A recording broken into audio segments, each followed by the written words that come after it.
Okay, so first we had to build a robot from instruction book, and then we had to program it, and we had to try it on a specific map. We had to edit it so it can be perfect. The experience was nice because I had to try new things, and I actually love working with technology and robots. My teammates were also happy. I was really pleased with this experience, and I'm grateful that I could try it again.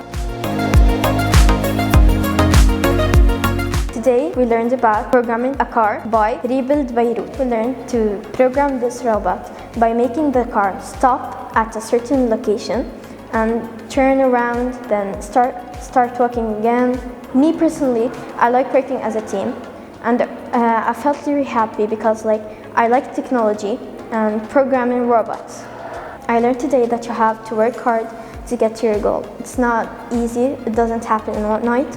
You have to try and try again. Thank you Airbus Foundation for this workshop.